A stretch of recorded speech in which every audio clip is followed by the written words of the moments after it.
Gender will always trump sex because the way that we relate to people is determined by their gender and not their sex.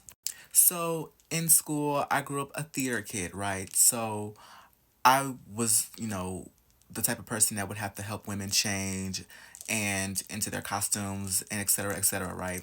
So I've seen women in some of their most vulnerable places like that, right? But there isn't this degree of being uncomfortable because we're both feminine. We are both magnetized that way. We both touch earth. Let me give you a thought experiment of how gender and sex are different, right? So let's say that, you're my good girlfriend, okay, and you invite me to a lingerie party, okay? It's you, a whole bunch of lingerie, we having hors d'oeuvres, we drinking, we twerking, we listen to Sexy Red, we turning up, we doing all that. And we decide to order pizza. So the knock on the door, it's a cisgendered man.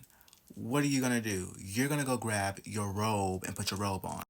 So you go to the door, you put your robe on, you grab the pizza, you bring it in, and then you come back and you enjoy the festivities. So what you would then say is that me having the ability to participate in the pajama party, in the lingerie party, because I'm a feminine presenting man, right? That ultimately our genders are the same. We're both feminine. And even though the delivery guy and I have the same sex, that the relationship that you as a woman have to him is different because he is going to sexualize your body because that is your sex, that is your gender, and how they are paired to each other. But because of the way that I touch earth, because of the way that we are magnetized and touch the mother, right? That I could never see you that way as a woman. So, gender dictates the relationship that you have to people and not the other way around.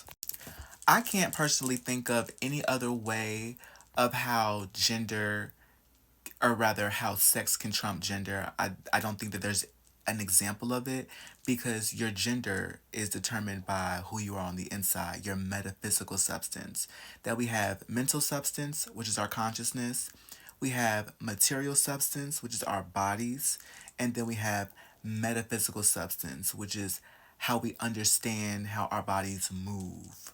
And that is in and of itself is ultimately gendered. So I can't think of any example where sex could trump gender. So I always understand that gender is going to always trump sex.